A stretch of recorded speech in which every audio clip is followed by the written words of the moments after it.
Hi, this is Brian Kim. I'm going to share with you this case of a patient that I did cataract surgery on several months ago, and she had a single piece acrylic lens placed into the capsular bag. However, she had severe negative dysphotopsia. I encouraged her and I explained to her what that was, and I tried to help her neuroadapt, and I gave her many months to neuroadapt. However, she continues to have bitter complaints of this temporal shadow on the left side especially, and so we decided to take this single piece acrylic lens out of the capsular bag and then replace it with an Li61AO lens with reverse optic capture configuration. And you're going to see how I take the lens out and put the new lens in. And you're going to see, because this patient has a small capsulotomy, I'm going to struggle a little bit to achieve that reverse optic capture configuration, but I'm ultimately able to succeed, and you're going to see this in this case. So I make my incision first on the right side and then the left side. You can see this is the left eye. You see the long lashes on the right side of the screen. You see I have a pretty nice capsulotomy size, but it's a little bit on the smallish side. This is intracameral epinephrine.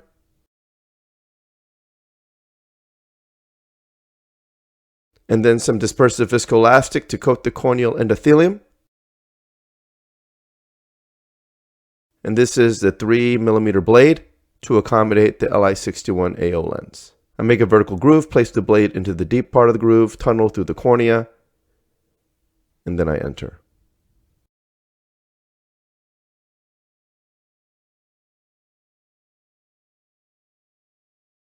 And this is a cannula I'm working on with Epsilon. It's just prototype cannula. It's flat and it's rounded on the end, and it has this bevel. And I have it a flattened cannula for IOL exchange. So this is an IOL exchange cannula. I have it mounted on some dispersive viscoelastic. I get under the rhexis edge, sweep side to side, and I'm pushing that dispersive viscoelastic as I do this. And I'm going around circumferentially. Again, this patient had surgery several months ago. I think it was around mid to late 2023. But I'm going around circumferentially, sweeping under the rhexis edge and visco dissecting the capsule off the optic. And I'm just going around as I do this. And I've switched it now with the cohesive viscoelastic, and I'm pushing the cohesive viscoelastic in order to visco separate the anterior and posterior capsules and into the capsule fornix. And this is a Sinski hook. I'm just loosening up the lens, grabbing the optic up. And once the optic's up, getting it around the haptic, trying to pop the haptic up out of the bag. You can see a fairly easy separation of the IOL from the capsular bag with this technique. Again, this patient didn't have surgery that long ago, less than a year ago.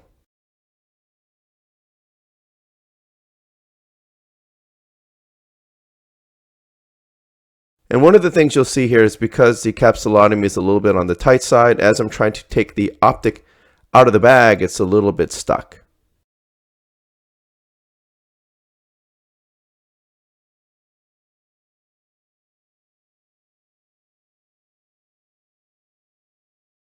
So I'm using the capsule dissection cannula again to get underneath the lens. And then I'm trying to tease the optic out of the bag here, just pushing it. And there you go. I was able to get it out of the bag. And then using microforceps, I'm going to grasp the edge of the optic here and try to clear the trailing haptic from the bag as well. Inching with each forceps all the way across, and then popping the trailing haptic into the anterior chamber. Using the MST IOL cutter to cut the lens completely in half, making sure I don't cut the capsule or the iris.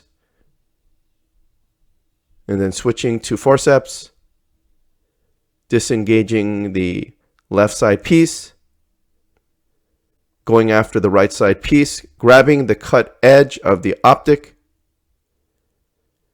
And by grabbing it at the cut edge, I'm able to pull it and the haptic will collapse on itself. And I can shield the cornea with my left side forceps simultaneously. Switch hands and I have the IOL holder on the right hand now. I'm going to rotate the lens, the left side piece, 180 degrees, grasping the cut edge on the other side.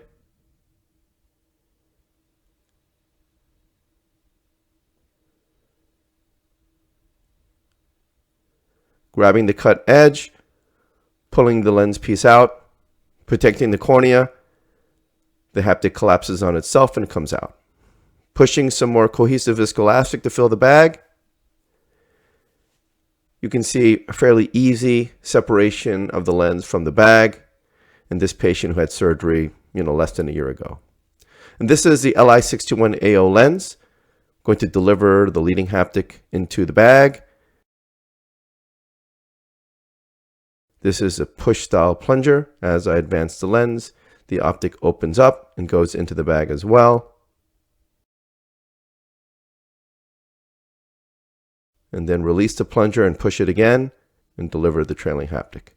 The trailing haptic is actually inside the angle, but I'll push it into the bag with the IA handpiece. Turn the IA handpiece infusion on and then push the trailing haptic into the bag, removing all the viscoelastic from the anterior chamber. And this is when things get a little tricky. I try to get a little creative and I try to reverse optic capture using a forceps. And I think I overcomplicated things doing it this way because with this silicone lens, and these PMMA haptics tend to be very soft, and when you manipulate the lens, the haptics actually are pretty bendable.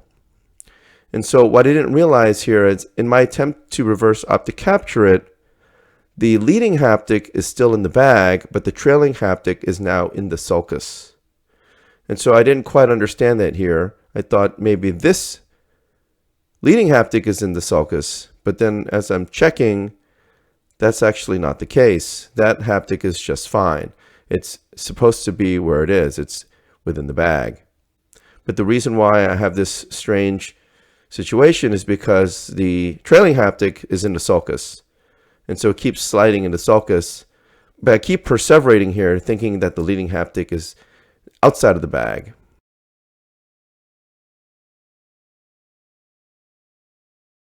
And then here you can see that I'm getting a little bit of an optic capture.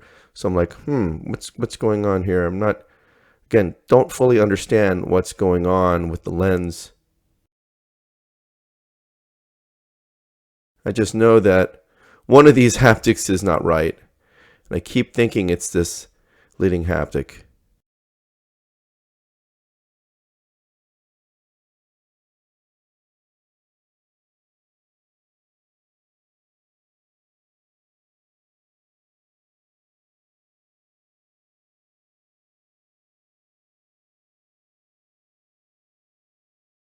So I've grabbed the haptic with forceps, and I'm really trying to see if the haptic is inside the bag or not. And then I push the lens like this, and I realize, okay, maybe that's not the problem at all.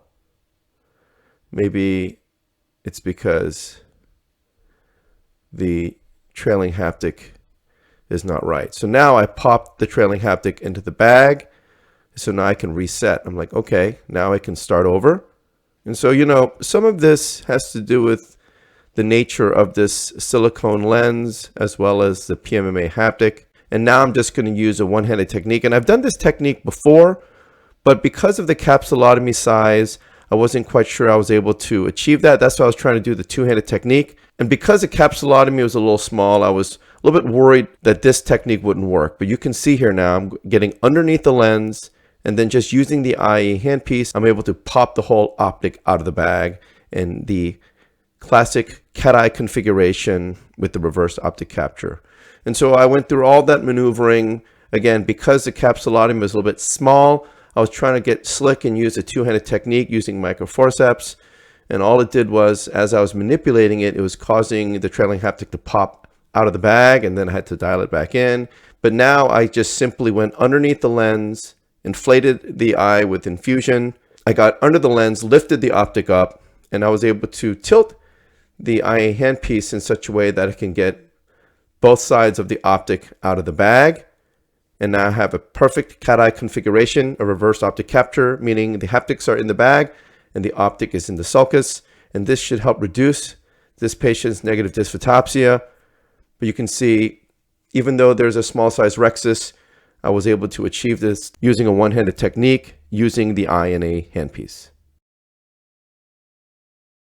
So I hope this was helpful to you, and I thank you for your attention.